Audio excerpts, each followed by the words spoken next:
We're becoming a more diverse nation. I guarantee you, if he goes to a Polish community or an Italian-American community, he goes to a German community trying to get votes, he's going to sit here and celebrate diversity. Sounds like you have a good question for Rick Santorum. Let me move on, though. Sure. Let's talk about the other contenders here, the people who are doing really well. And the last poll we really have is from the Des Moines Register. So let's take a look at that. You know who's at the top. I know who's at the top. So I want to go through Mr. Martin, and let's see. Mitt Romney, what's your biggest bone you have to pick about him? It's not really my issue. Really, a question that he has to deal with. What about those Tea Party folks? You saw the Tea Party Nation leader say a lot of their people do not support him. Coming out of Iowa, no matter what happens in Iowa, he is going to have to deal with the anti-Mitt Romney faction, which is huge. I don't think we've seen in a long time a large number of people who do not like the perceived front runner for the GOP nomination. It's unbelievable the kind of problems that he has. I think that somehow, no matter what happens, that's going to be a huge thing he has to deal with, trying to make people believe he's actually a conservative. Ron Paul.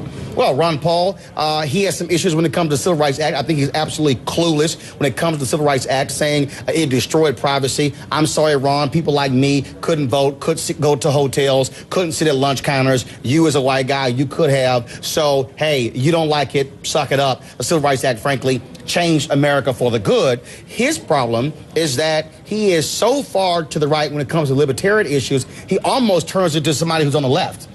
So look at his foreign policy. And so he has a large core following. The question is, can he grow it beyond that 22% has been his problem. We've talked about Rick Santorum. Final, I want to ask you about Newt Gingrich, who's been hammered, as he acknowledges now, by these ads. He's going to have to bring it come New Hampshire. What do you think? Well, it'd be nice if Newt could somehow figure out how to stay focused. I mean, he is all over the map where he wants to. I mean, it seems he's desperate to be the smartest guy. And so he wants to talk about all these off topics. Look, the economy is the #1 issue. Why don't you stick to that? And so when you read these stories about his own campaign, what he's doing in terms of, is he going to go here? Will he have a bus tour? Is he going signing books? And so he's running one of the weirdest races. I'm sure Rudy Giuliani is sitting out there going, I can identify with this weird race he's running.